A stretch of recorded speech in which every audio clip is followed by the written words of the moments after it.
Le CC de Alpha One qui est mythique. Tu peux tout exprimer avec en fait.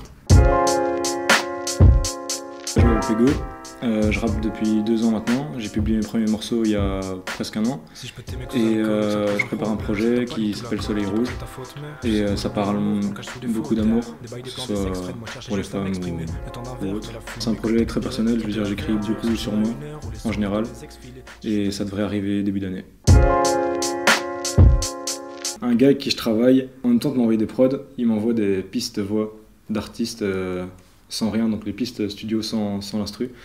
Et j'avais été ultra choqué, j'écoutais pas du tout Amy Winehouse. Et j'étais ultra choqué en écoutant juste sa voix sans rien, genre par l'intensité et tout ça. Pour revenir sur du rap, Biggie serait quand même un kiff. Pour ce qu'il amène, il met à l'aise directement, ce serait top quoi. Festival que j'ai plus fait, c'est Francofolie de Spa. Après, mon préféré, ça a dû être au niveau des groupes que j'ai vus et en même temps du cadre, je pense que c'était les Solidarités. Quand tu vois des Kaba et Jean Jass sur la scène qui ressemble à un auditoire, tu vois. C'est génial, c'est magique.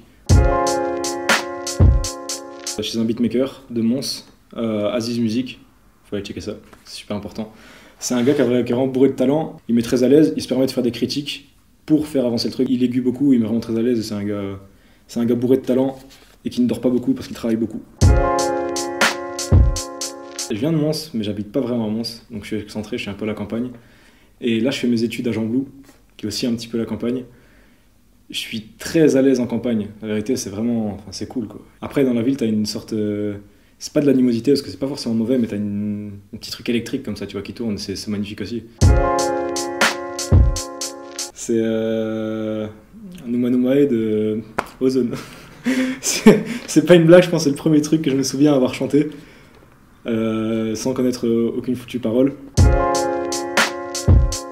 J'avoue qu'un film de super-héros, ça me ferait grave kiffer. Surtout un film qui raconte une belle histoire. Sinon, apparaître un petit morceau dans la haine, ce serait quand même sympa. C'est compliqué de trouver une BO avec du rap qui est vraiment forte et qui colle bien à la couleur du film.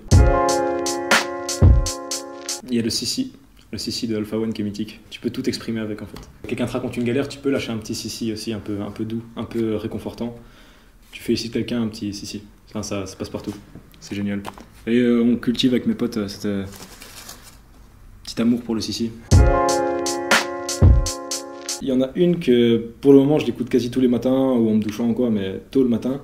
C'est Wild Horses des Rolling Stones, il me semble. Ça donne envie de liberté, envie de faire des choses vraiment, énormément. Du coup ça me motive assez bien.